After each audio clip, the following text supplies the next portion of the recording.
Hi, Karen Curry Parker here with your weekly Human Design Evolution Report. The celestial weather, huh? We've got a lot to talk about as we have had all freaking year, and it's gonna be like this for a long time. So keep riding the roller coaster of the celestial weather, and we'll unpack for you everything that you need to think about this week. So we ended last week with the summer solstice, with Mercury going into retrograde. We have a couple of days this week where we have 6 planets in a retrograde cycle. So before we go into anything else, I just want to throw a little bit of a red flag on the play and say, this is a time when you're gonna potentially feel like there's not a lot of momentum, where it's gonna feel like we're quagmired in something, and it's gonna be something that has the potential to feel a little bit uncomfortable or a little bit like we're in the void of sorts. We are in the process of dismantling so many pieces of our story, both on a personal and a collective level. And that dismantling process, especially in the context of how turbulent and extreme some of that dismantling has been, has kicked us into a space that is a space that feels really devoid of movement, devoid of momentum. We're looking at what's not working. We're redefining what we want, but we're kind of in this empty spot where we're not quite sure exactly where we're headed, and we're not quite sure exactly who we really want to be now that we've shed all this other stuff. And it's leaving us in a little bit of an uncertain state that doesn't necessarily feel comfortable. We like it when we know what's next, but I want you to embrace the idea that we are in the midst of an extreme cycle of pattern disruption. When we look at where we are at the beginning of this week, we start the week with new moon in the gate 15, with solar eclipse in the gate 15, with the sun transiting in the gate 15 until it moves to the 52 on Thursday. This gate 15 in traditional human design is the gate of extremes in rhythm. And in the quantum human design system, we call this the gate of compassion. So I want to unpack this energy for you because it's so important. We are looking at energies in the logical circuit. Logical circuitry, and this is one of the 3 ways of knowing in human design. Logical circuit is all about patterns. It's about being able to predict the future based on our understanding of what's come before. Things like scientific methodology are embodied metaphorically in the logical process. Anything that is a system of sorts, whether it's the school system or the government system or the education system, anything that has the word system associated with it, is a logical collective structure. It is logic by nature is formulaic and somewhat linear and very potentially rigid and predictable. Nature has logic associated with it.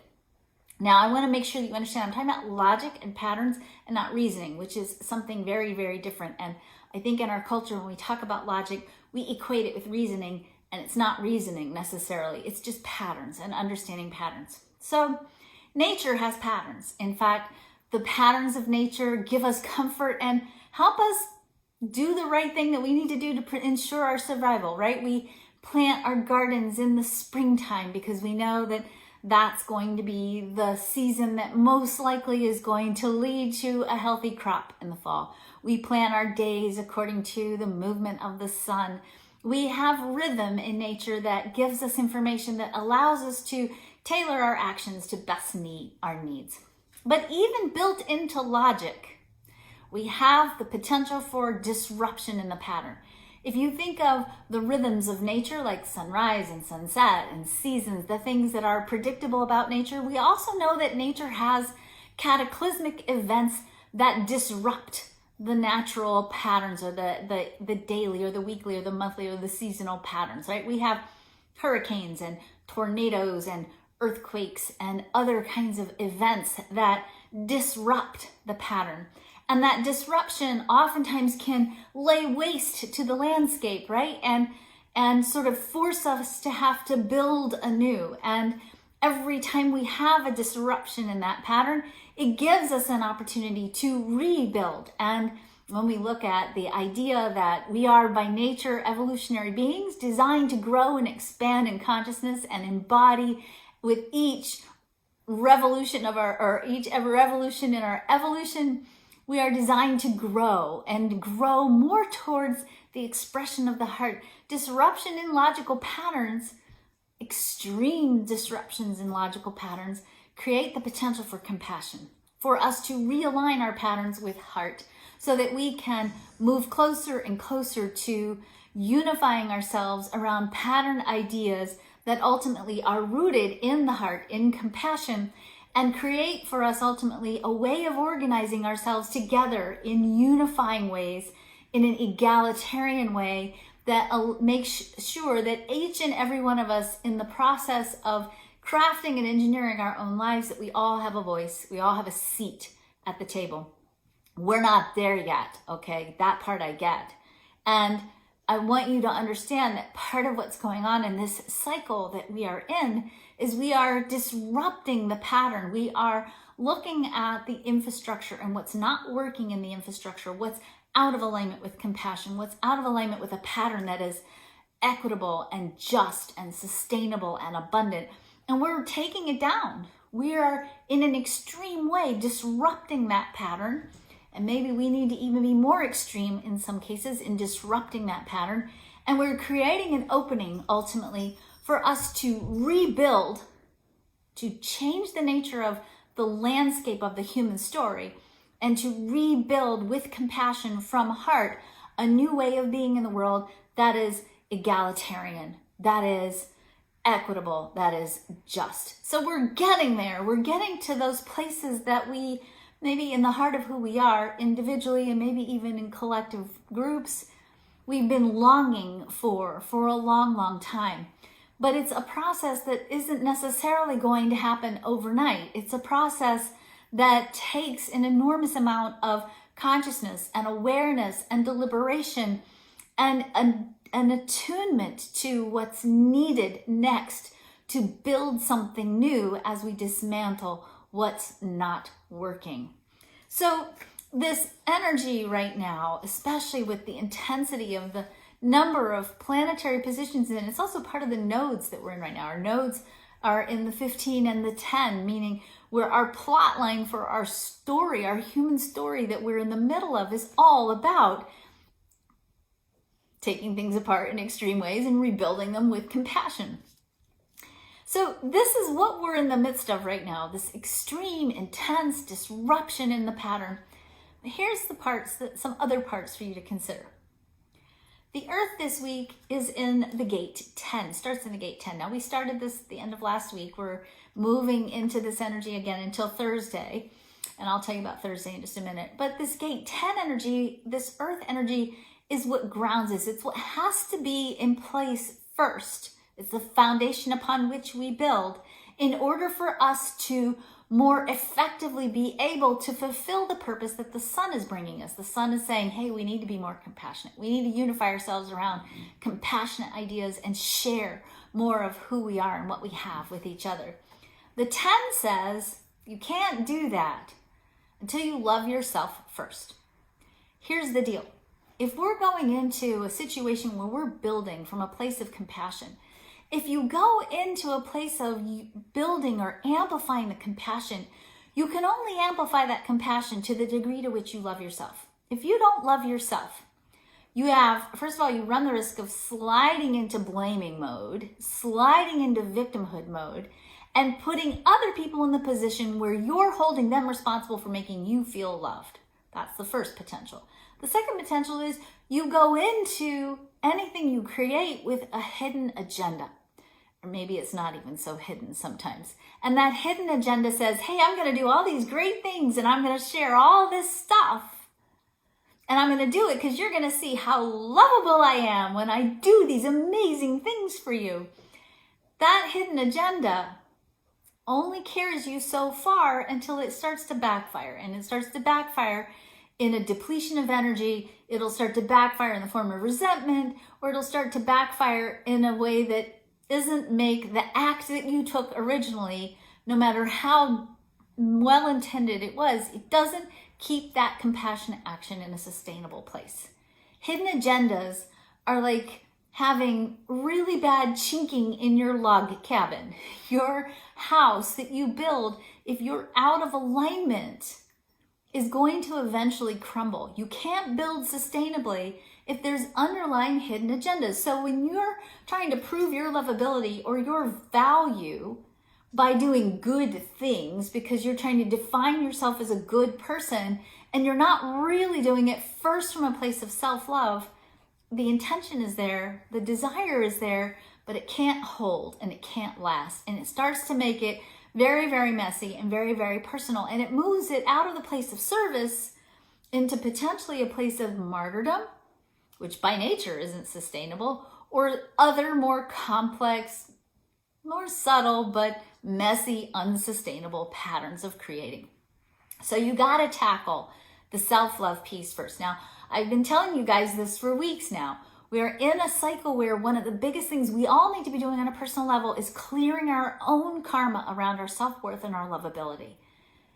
It is technically selfish, but it is actually the most revolutionary, selfless thing you can do right now, because when you can step into a supercharged situation that is in the need of dismantling and reconstruction, and you can go into that with the purest of intention and without hidden agendas, and do it because you want to serve the greater good, then you walk into that situation and you have the ability to create sustainably from that place.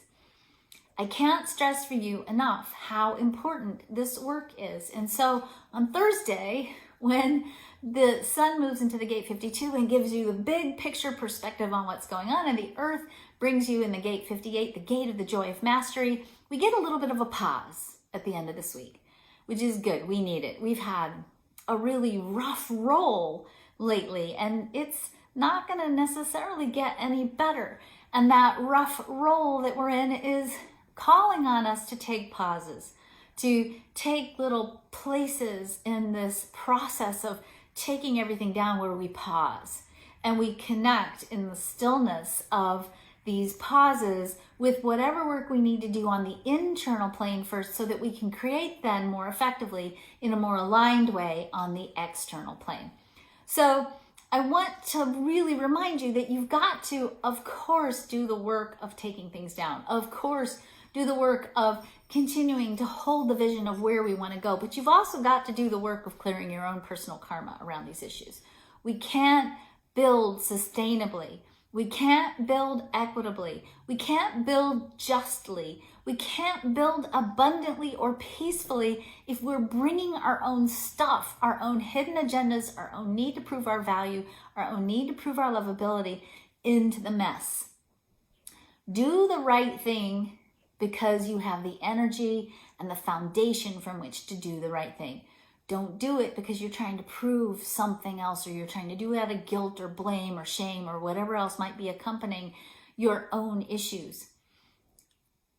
It's tricky, and not everybody's going to like this message, but if you want to build sustainable change, we first have to be sustainable ourselves as part of the bricks that lay the foundation for the next phase in evolution in humanity.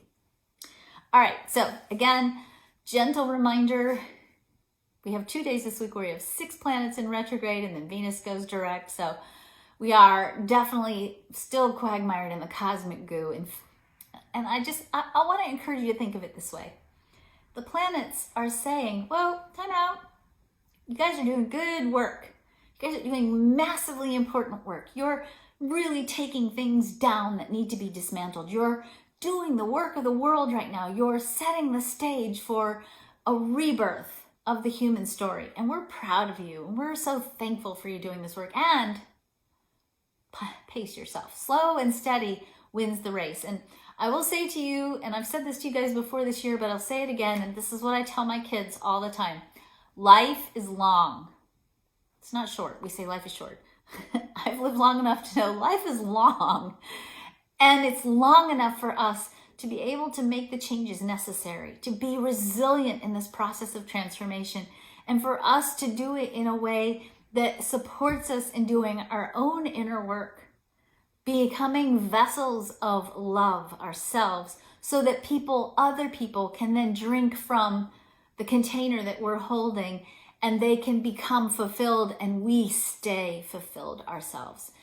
This is where we're headed, where you will be able to, through taking your own pause, your own respite, your own self-sustenance, be able to sustain others more sustainably, more in a more enduring and in a more transformative, empowered, and loving way. So take care of yourselves this week. This season we're in our human story is going to go on for a while. We're not going to be done in July or August or September. This particular cycle is probably going to go on until February of next year, and then who knows what's next. So slow and steady wins the race, and it's okay. There's no rush. We're going to get it right.